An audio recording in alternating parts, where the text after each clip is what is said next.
অবশ্যই এটা বাংলাদেশ জাতীয়তাবাদী দল এবং জাতীয়তাবাদী দলের সাথে যারা নির্বাচনে জোট করেছে সেই জোটের সরকারের একটি বাজেট।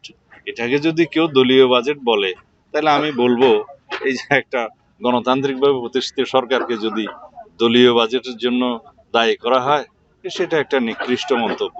নিত্য প্রয়োজনীয় পণ্য সামগ্রীর দাম কমবে, এটা কি বিএনপির জন্য করা হয়েছে? এটা সারা বাংলাদেশের তৃণমূল পর্যায়ের সমস্ত নিম্নবিত্ত মধ্যবিত্তের সাধারণ জনগণের চাহিদা যে প্রত্যেকটি নিত্য প্রয়োজনীয় পণ্য সামগ্রীর মূল্য কমবে। এই বাজেট কি গণমুখী না? দরিদ্রমুখী বাজেট না? জনপ্রত্যাশা অনুযায়ী বাজেট না? অবশ্যই।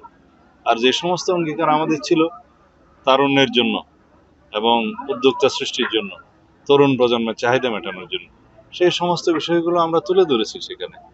এই বাজেটে আয় মানে রাজস্ব আয় যেভাবে কমানো হয়েছে, আবার রাজস্ব আয়ের পরিধি অনেক বৃদ্ধি করা হয়েছে। তার মধ্য দিয়ে রাজস্ব আয় বৃদ্ধি পাবে।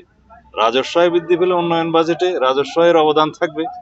আর উন্নয়ন বাজেট সবসময় যদি আমরা ব্যাংক নির্ভর থাকি, ব্যাংক বরোইং করি এবং বৈদেশিক সাহায্যের উপর নির্ভর করি, তাহলে আমরা সারা জীবন নির্ভরশীলতা মধ্য দিয়ে যেতে হবে। আমরা গ্রাজুয়ালি এই 17 বছরের প্রায় ধ্বংসপ্রাপ্ত আর্থিক ব্যবস্থা এবং ব্যাংকিং ব্যবস্থার উপর দাঁড়িয়ে যে বাজেট আমরা 3 মাস 3.5 মাসের মধ্যে প্রণয়ন করতে পেরেছি, এটাই আমাদের কৃতিত্ব, মাননীয় প্রধানমন্ত্রীর কৃতিত্ব।